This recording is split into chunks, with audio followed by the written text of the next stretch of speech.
to care about it.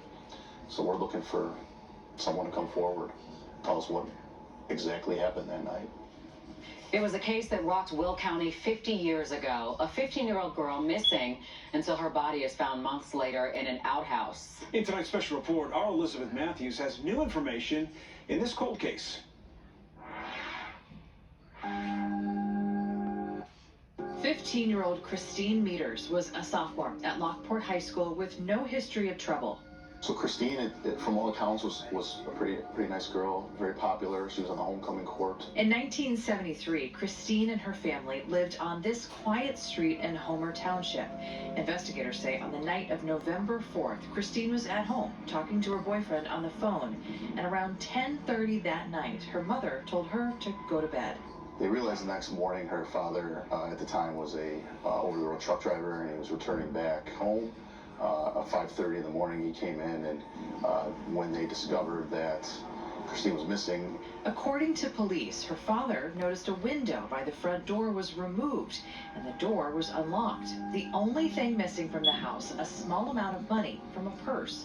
Her parents also found Christine's bedroom door locked, and her bedroom window opened from the outside. Police noted that the phone line to her bedroom had been cut. There was no real leads into the case, and I think that's why it went pretty cold pretty quick on the initial missing persons. Sergeant Mike Ernest with the Will County Sheriff's Department started digging into this cold case 3 years ago. That's when they received another tip. It was kind of surprising, to be honest with you. And there was information in that tip that had names that were never previously talked about. Since then, Ernest and his partner have been conducting interviews in state and out of state, looking for a break in the case. We probably interviewed close to 100 people on this case. I would say a decent amount of people that we talked to were not initially interviewed. Investigators got their first big break 5 months after Christine disappeared. It happened in Messenger Woods. But at the time, Messenger Woods, there was an old entrance off of Parker Road, which is in Homer Township. And I guess kids used to go back there and party and drink or do drugs. In April 1974, a mother hiking in Messenger Woods with her kids stopped to use an outhouse. As she looked around, she thought she saw something disturbing inside.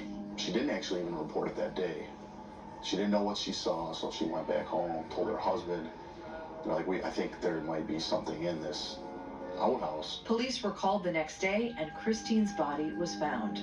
No one ends up at the bottom of a cesspool at an outhouse without being put in there. Ernest showed us this diagram of the crime scene and says he believes several people are involved in Christine's death, not just one. I'd say at this point we're looking for multiple people because of the fact that the seats in the outhouse, it would have taken a couple people to lift those physically up on the hinges, and then another person to physically place somebody's body into the bottom of the cesspool of the outhouse. Ernest adds the offenders who killed Christine are likely people she knew. He describes them as being older than her by about 7 to 10 years, and that her death was not random. And she would have known them through acquaintances and friends at school and neighbors. Surprisingly, no autopsy was done after Christine's body was found in the spring of '74.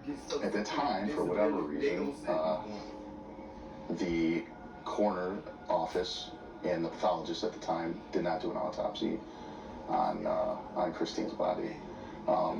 Mainly, I believe, due to the fact that it was